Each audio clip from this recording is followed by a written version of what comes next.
बिस्मिल्लाहिर्रहमानिर्रहीम। अस्सलाम वालेकुम। आई एम मोहम्मद उमर इशफाक, आपके यूट्यूब चैनल लीगल ग्लोब अल शरीफ लॉ चैम्बर के साथ लॉ का टॉपिक लेके आया हूँ और इंशाल्लाह उम्मीद करता हूँ कि आप सबको समझ आएगी।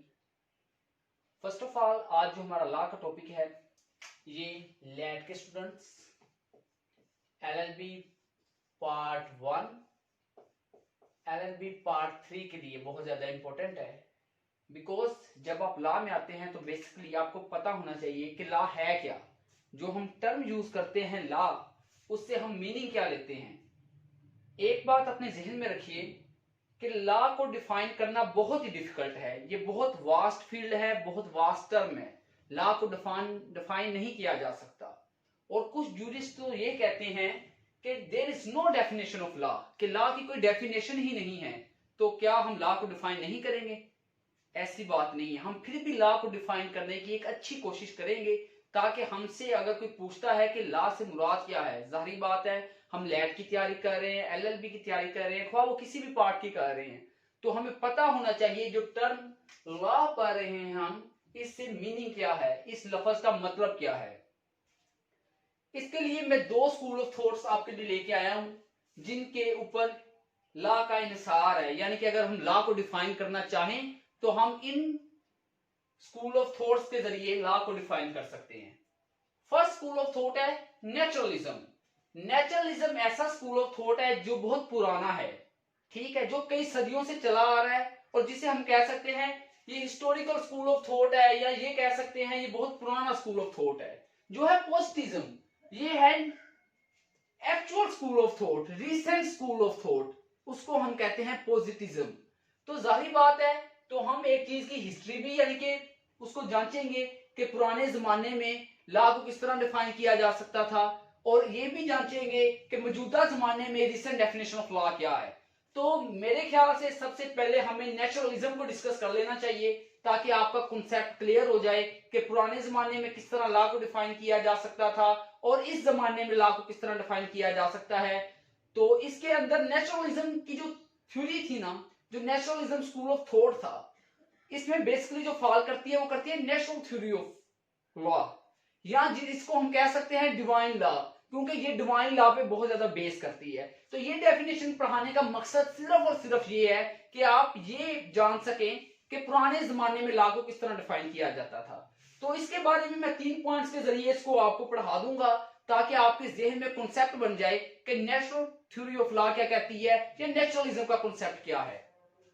नेचुरलिज्म का कॉन्सेप्ट ये था कि ये प्रिंसिपल ऑफ राइट और रॉन्ग है, यानी कि नेचुरल लॉ के अंदर इस चीज को डिस्कस किया जाता था कि क्या चीज सही है और क्या चीज गलत है। या दूसरे नंबर पे इसको कहा जाता था कि ये ऐसी चीज है जो ह्यूमन की नेचर में पहले से ही मौजूद है, खुदा की तरफ से उसे दे दी गई है, और इसे किसी जज ने, किसी सोसाइटी ने तख्लीक नहीं किया।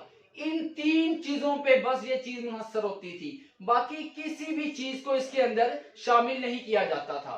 और यही नेचुरलिज्म का कॉन्सेप्ट है। लेकिन मौजूदा जमाने में अगर आपसे कोई लॉ की डेफिनेशन पूछता है, आपसे कोई पूछता है कि लॉ से मुराद क्या है, तो आपने उसको ये डेफिनेशन नहीं बतानी, क्योंकि ये एक रिसेंट डेफिनेशन है। It's just for your concept कि नेचुरलिज्म के कॉन्सेप्ट के अंदर लॉ को किस तरह जांचा जाता था।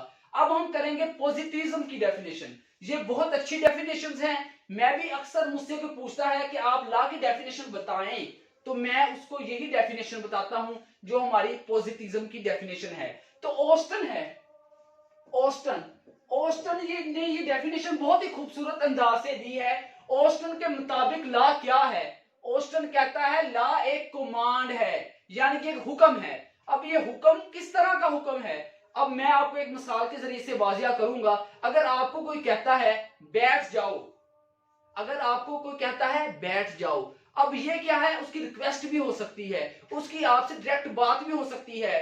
अगर कोई आपको कहता है बैठ जाओ, यानी कि इसमें हुक्म है, इस अंदाज में हुक्म पाया जा रहा है। तो लॉ में हुक्म होना लाजमी है, लॉ में कमांड होना लाजमी है। अब ये कमांड किसी की होगी, यानी कि ये तो नहीं हो सकता ना कि हुक्म दिया जा रहा देने वाला कोई ना हो, ऐसा नहीं होने वाला। अगर कोई हुक्म देगा तो उसको हुक्म देने वाला भी कोई होगा, और वो हुक्म देने वाले को हम कमांडर कहते हैं। ऐसा बंदा जो हुक्म दे रहा है उसे हम कमांडर कहेंगे। और तीसरी बात कि उसमें सैंक्शन होगी, यानी कि उसको उस पे अमल दरामद कराने के लिए उसमें पनिशमेंट का होना लाजमी होगा। अब ये कमांडर लफ्ज जो है इसके ऊपर जरा रोशनी डालता हूं। कमांडर कोई भी सोवरेन बॉडी होगी, कोई भी सोवरेन बॉडी कमांडर कहेंगे। हर लीगल सिस्टम में सोवरेन बॉडी डिफरेंट होगी, किसी में प्राइम मिनिस्टर होगा, किसी में प्रेसिडेंट होगा। इस तरह कि वो सोवरेन बॉडी एक कमांडर का रोल करेगी और वो कमांड देगी, एंड देन जो वो कमांड दे रही है उस पर अमल दरामद भी तो होना चाहिए ना। अगर एक बंदा हुक्म दे रहा है, उसने हुक्म देने वाला भी मौजूद है, मैं किसी को हुक्म देता हूं, मैं खुद भी मौजूद हूं, मेरा हुक्म भी मौजूद है, अगर तीसरा बंदा उस हुक्म को नहीं मानता तो मैं क्या कर सकता हूं? जारी बात है उसके पास कैपेसिटी होनी चाहिए कि वो उस हुक्म को अमल दरामद करवा सके, तो उसे हम कहते हैं सैंक्शन, यानी कि इसको आम अल्फाज में हम पनिशमेंट भी कह सकते हैं, जो हमारे पीपीसी में लिखी होती है, यानी पाकिस्तान पिनल कोड में बेसिकली पनिशमेंट्स लिखी होती हैं। तो जारी बात है वो सैंक्शंस लिखे हुए हैं कि अगर कोई बंदा उस लॉ पे अमल दरामद नहीं होता तो हमने किस तरह उस लॉ पे अमल करवाना है। ये थी ऑस्टन की थॉट। अब मैं सालमन की थॉट की तरफ जाता हूं। सालमन भी बहुत बड़े जूरिस्ट हैं और पॉजिटिव स्कूल ऑफ थॉट में इनका बड़ा किरदार है, तो इनकी डेफिनेशन भी बहुत अच्छी है। इसको भी हम समझेंगे कि वो इस डेफिनेशन में क्या कहना चाहते हैं। तो वो कहते हैं it is body of principles, यानी कि लॉ क्या है? असूलों का मजमुआ है। ठीक है, लॉ क्या है? बॉडी ऑफ प्रिंसिपल्स है, रिकॉग्नाइज्ड बाय स्टेट। इसको कौन पास करता है, इसको कौन मानता है, इस पे कौन अमल दरामद करवाता है? स्टेट करवाता है, यानी कि रियासत करवाती है। इंशाल्लाह अगर फर्दर वीडियोस में इसके बारे में बनाता हूं तो मैं आपको ये भी बताऊंगा कि स्टेट का कॉन्सेप्ट क्या है, और इंशाल्लाह मेरी कोशिश होगी कि स्टेट के कॉन्सेप्ट को भी क्लियर किया जाए। और थर्ड क्या है, इसका मकसद क्या है, यानी कि इसके अंदर भी मकसद था ना। जब ऑस्टन की डेफिनेशन पढ़ी थी तो हमने सैंक्शन मतलब पढ़ा, यानी कि पनिशमेंट के जरिए उसको अमल दरामद कराया जा सकता है। तो इसका मकसद क्या है? इसका मकसद क्या है कि एडमिनिस्ट्रेशन ऑफ जस्टिस, इसके अंदर एडमिनिस्ट्रेशन ऑफ जस्टिस के लिए लॉ होगा, यानी कि इसके 3 पॉइंट्स हैं। अब ये 3 पॉइंट्स आपके जहन से निकल लेनी चाहिए। First, it is body of principles. Law क्या है? बॉडी ऑफ प्रिंसिपल्स है। इसको रिकॉग्नाइज कौन करता है? जी, इसको स्टेट रिकॉग्नाइज करता है। थर्ड पॉइंट क्या है? इसका मकसद क्या है? इसका मकसद है administration of justice. I think so ये वाली डेफिनेशन के अंदर आप थोड़े से पजल हो गए होंगे, क्योंकि मैंने इसको इसके साथ लिंक कर दिया था। तो ऑस्टन की डेफिनेशन को रिपीट करता हूं कि लॉ क्या है? Law is a command. Command किसकी है? कमांडर की। और उस पर अमल दरामद किस तरह होगा? पनिशमेंट के जरिए।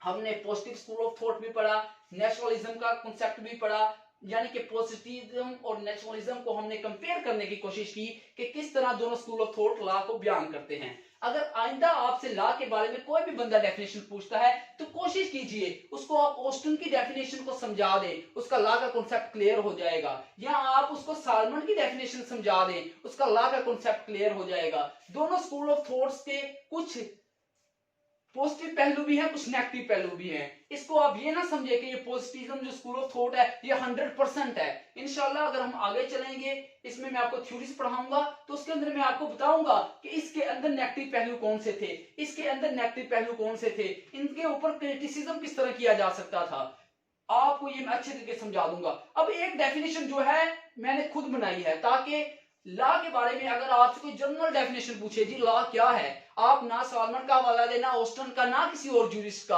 आप खुद बताना चाहे लॉ क्या है। तो मैंने कोशिश की है एक डेफिनेशन आपको बना दूं, तो वो मैंने नीचे लिखी हुई है। Law is basically set of rules. Law क्या है? असूलों का मजमुआ है, सेट ऑफ रूल्स है, डिसाइडेड बाय द स्टेट। जिसको डिसाइड कौन करता है? स्टेट डिसाइड करता है। Law is the set of rules decided by state. State, और स्टेट के अंदर कौन सी चीजें इसको डिसाइड कर रही हैं? जहां कोई सोशल पावर होगी, जहां कोई गवर्नमेंट पावर होगी, वो भी मैंने आपको साइड पे लिख दिया है। और इसका मकसद क्या है? इस चीज को डिसाइड करने का मकसद क्या है? To regulate the behaviour of people, ताकि लोगों के जो बिहेवियर है उनको हम तब्दील कर सके या उनमें रद्दोबदल ला सके, अगर कोई गलत काम कर रहा है उसको रोक सके। ठीक है, to regulate the behaviour of people for the purpose of keeping peace. इसका पर्पस क्या होना चाहिए, इसके पीछे सोच क्या होनी चाहिए कि हम मुआशरे में अमन रख सके। तो आज के लेक्चर में मैंने पूरी कोशिश की है कि मैं आपको लॉ के बारे में बता सकूं, लॉ की टर्म के बारे में बता सकूं, डिफरेंट स्कूल ऑफ थॉट्स बता सकूं, और आइंदा आपसे लॉ के बारे में कोई भी किसी किस्म का कोई भी क्वेश्चन कोई पूछे तो आप उसको बता सके कि लॉ बेसिकली है क्या, उम्मीद करते हैं कि आज आपको हमारा ये लेक्चर समझ आया होगा। अगर आपको हमारा ये लेक्चर समझ आया है तो हमें कमेंट बॉक्स में बताएं। अगर आप कुछ बेहतरी चाहते हैं इस अंदाज में तो वो भी आप कमेंट बॉक्स में बता सकते हैं। और देन हमारे चैनल को सब्सक्राइब करें और बेल आइकन को क्लिक करें ताकि आइंदा जितनी भी वीडियोस आए न्यू लॉ के टॉपिक्स, क्योंकि हमने ये सीरीज स्टार्ट करनी है लॉ के टॉपिक्स की, तो आपको फौरन नोटिफिकेशन मिल जाए। अल्लाह ताला आप सबको खुश रखे। अल्लाह हाफिज।